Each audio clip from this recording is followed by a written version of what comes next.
నమస్కారం పాత్రికేయ మిత్రులకి, అలాగే ఎలక్ట్రానిక్, ప్రింట్ అండ్ సీనియర్ జర్నలిస్టులందరికీ. ప్రభు గారు నమస్కారం సార్. నేను మిమ్మల్ని అడిగేద్దాం అనుకున్నా ఈరోజు. ఏంటి సార్, మా చాలా ఇంటర్వ్యూలు జరుగుతున్నాయి, చాలా ప్రెస్ మీట్లు జరుగుతున్నాయి, మా దానికి ఎక్కడ కనపడలేదు, ఈయనకి మాత్రం ఎందుకు వచ్చారని అడుగుదాం అనుకున్నా. కానీ అర్థమైపోయింది, ఓకే మీరు ఆ హోదాలో రాలేదు, మేనల్లుడిని దీవించడానికి వచ్చారని. Thank you.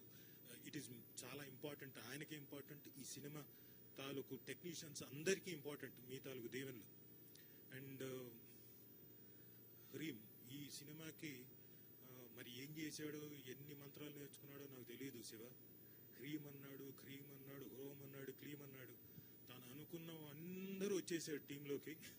ఎవరెవరైతే కావాలో అడగకుండానే బెనర్జీ గారు వరం ఇచ్చేశారు ఆయనకి, నేను చేస్తా శివ అని. సో అలా చాలా మంచి మంచి టెక్నీషియన్స్, ఆర్టిస్టులు అందరూ కూడా ఈ సినిమాలో పార్టిసిపేట్ చేయడం నిజంగా ఆయన అదృష్టం. గాడ్ బ్లెస్ యూ శివ గారు, కంగ్రాట్స్. అండ్ ఏం చెప్పాలి ఈ సినిమా గురించి, నాకు మంచి వేషం, అంటే డిఫరెంట్గా నా లుక్ బహుశా చూసుంటారు, చాలా డిఫరెంట్గా ఉండింది. నాకు ఆయన ఫోన్ చేశాడు, ఫస్ట్ హ్రీమ్ అన్నాడు, సరే వస్తున్నా ఓపెనింగ్ అన్నాం, ఆ తర్వాత మళ్ళీ హ్రీమ్ అన్నాడు, నెక్స్ట్ డే షూటింగ్కి వెళ్ళాం. సో అలా హ్రీమ్ అన్నది ఈ టైటిల్ డెఫినెట్గా జనాల్లోకి వెళ్ళి మిమ్మల్ని కూడా థియేటర్లోకి ఖచ్చితంగా లాక్కొస్తుంది అన్నది నా ఖచ్చితమైన అభిప్రాయం, నమ్మకం కూడా. Because it has all positive and some mysterious kind of ఆ వైబ్రేషన్ ఉంది కాబట్టి నాకు ఖచ్చితమైన నమ్మకం.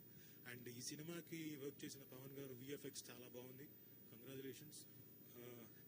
అండ్ మార్కస్ ఎం గారు, మార్కస్ బార్ట్లీ అంత పేరు రావాలి మార్కస్ గారికి.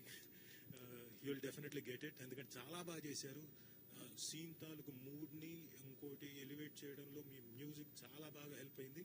ట్రైలర్లో ఎలివేట్, అమ్మో భయం వేసింది, ఏమో లాగేస్తారేమో కాలనుకున్నాం.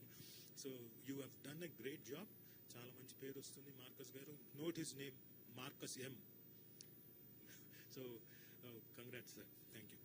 అండ్ ఈ సినిమాకి రాజేష్ గారు, ఆయనతో నాకు పరిచయం లేదు సార్, ఆయనతో పరిచయం లేదు, but he was very confident. లొకేషన్లోకి వెళ్ళిన తర్వాత ఆయనకి ఏం కావాలనుకున్నాడో అది ఆర్టిస్ట్కి చెప్పి నీట్గా చేయించుకున్నాడు.